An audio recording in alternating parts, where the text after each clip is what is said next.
Hey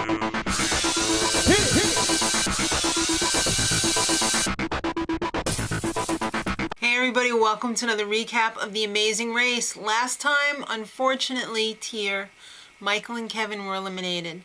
So they were in St. Petersburg, Russia, and they're flying 4,000 miles to Muscat, Oman.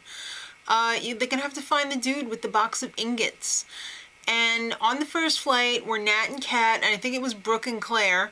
On the second flight, 2 hours later, was Gary and Mallory, Nick and Vicky, and Jill and Thomas. Now, this week was the weirdest week ever because it was the first time I saw a team sleep in. Actually, there might have been one other, but I'm not quite sure. Chad and Stephanie overslept by 2 hours.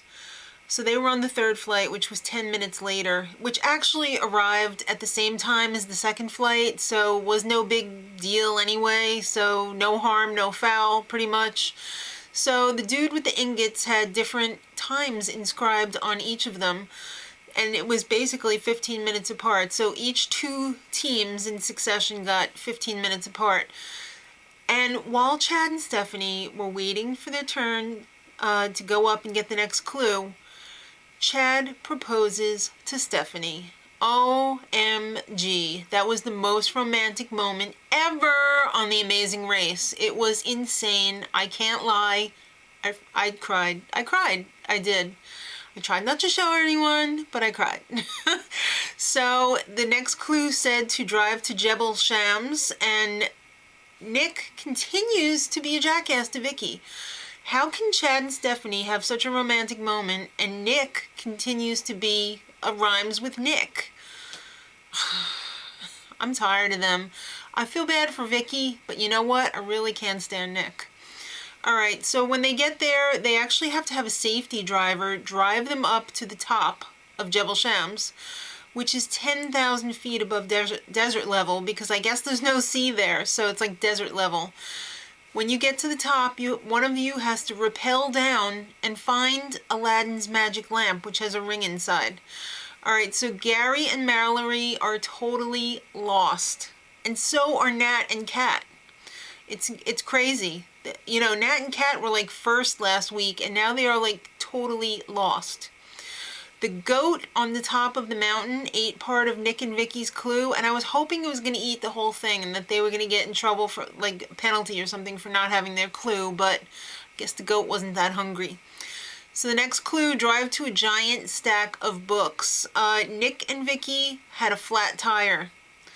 Why couldn't that have taken longer? Obviously, he was really good at changing tires, but it actually looked like the axle was broken, but I guess because they weren't level, it looked worse than it was, and he fixed it pretty quick. Damn. Alright, so it's time for the detour. It's either going to be water table or wedding table.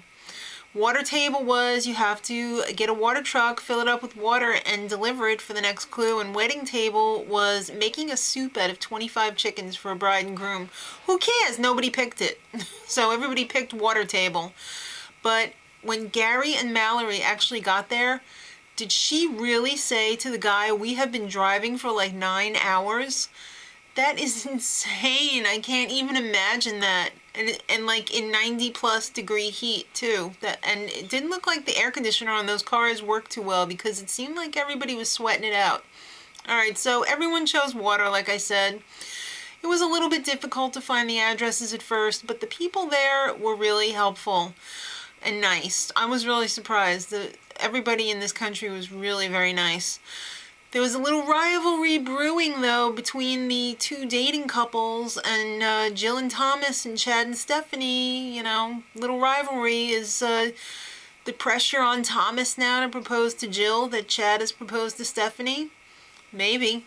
Alright, so Brooke and Claire, they had troubles of their own. I guess, I don't know what the hell happened to them, but the popo came for them, and I guess they were going the wrong way somewhere. They were somewhere where they shouldn't have been. Alright, so the next clue, you had to go to Madrosed, which is like one of those bazaars, and I'm not talking about bazaar like Nick and Vicky, I'm talking about with the shops.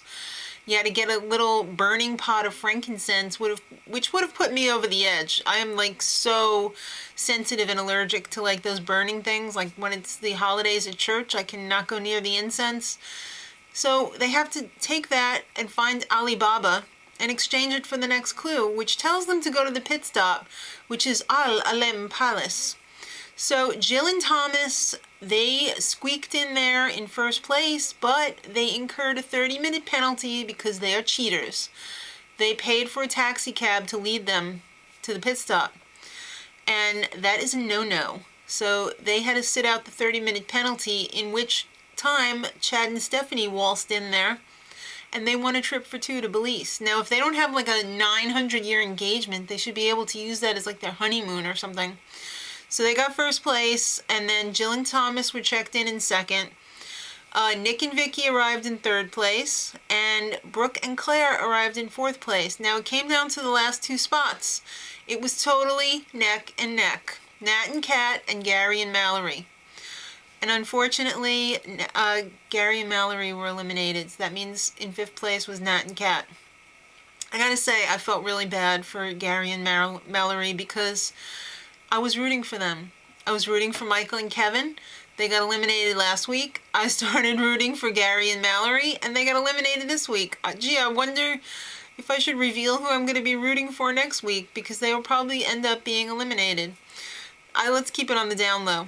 Alright, so next time, it is a double U-turn. I don't remember ever seeing one of these before, and they're going to be in Bangladesh, so that should be interesting. Another tearjerker, I'm sure, because it's a very poor country. And I feel bad for the people who are in a poor country. So until next week, much love.